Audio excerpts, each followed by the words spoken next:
ধূপগুড়ি আবারও খবরের শিরোনামে অবাক কাণ্ড। মৌমাছি ধরতে আসরে নামলেন পুলিশ দমকল। ধূপগুড়ি শহর এখন মৌমাছি নিয়ে আতঙ্কে রয়েছে। মৌমাছির কামড়ে হাসপাতালে ভর্তি 8 জন। ধূপগুড়িতে ঝাঁকে ঝাঁকে উড়ে আসছে মৌমাছি। কোথা থেকেই বা এলো এই মৌমাছির দল? আমরা দেখেছি প্রচারে পুলিশ, খেলার মাঠে পুলিশ, কোথাও মারামারি হলে সেখানেও পুলিশ। এবার দেখব মৌমাছি ধরতে আসরে নামলেন পুলিশ। ধূপগুড়িতে কি এমন ঘটনা ঘটে গেল সেই ছবি ধরা পড়েছে আমাদের সাংবাদিকদের ক্যামেরায়। দেখুন বিস্তারিত।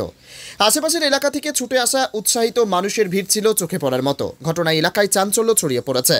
জলপাইগুড়ি জেলার ধূপগুড়ি পৌরসভার 9 নম্বর ওয়ার্ডের পাকা ধরা মোড় এলাকায় মৌমাছির আক্রমণে এক রাজমিস্ত্রি আহত হয়েছেন। সদানন্দ রায় বারঘরিয়া অঞ্চলের 55 মোড়ের বাসিন্দা। নিয়মিত সাইকেলে করে রাজমিস্ত্রির কাজে যান। আজ সকালে পথে থাকাকালীন হঠাৎ করে ওপরে একটি মৌমাছির চাক এসে পড়ে। মৌমাছির আক্রমণে আতঙ্কিত হয়ে সদানন্দ সাইকেল, মোবাইল ফোন এবং জুতো ফেলে দিয়ে পালানোর চেষ্টা করেন। নিরুপায় হয়ে তিনি একটি পুকুরে লাফিয়ে পড়েন। স্থানীয়দের সাহায্যে তাকে টুকটুকিতে করে ধূপগুড়ি মহকুমা হাসপাতালে নিয়ে যাওয়া হয়।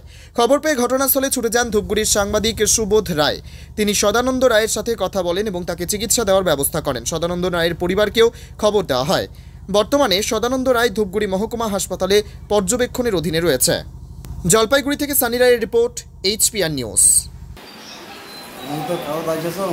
হ্যাঁ, প্রথমে দুই একটা আছে, তুমি এটা ফাড়ে দিলাম, এখন পুরো ফাঁকা গেছে।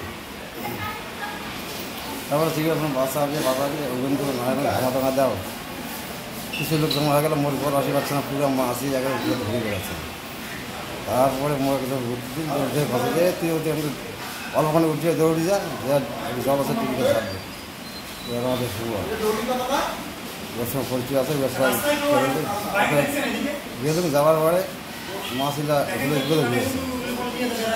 তারপরে মাছগুলো কামড় সেগুলো অর্ধেক উঠিয়ে আসি জমি জানা যায় বারবার যাবে। তারপরে কে নিয়ে আসলো? এমন সময় সুবোধ সাংবাদিক ও পিছনে আমার পিছনে আসলো। এখনো হসপিটালে আসে, এখনো যায়নি আমাদের।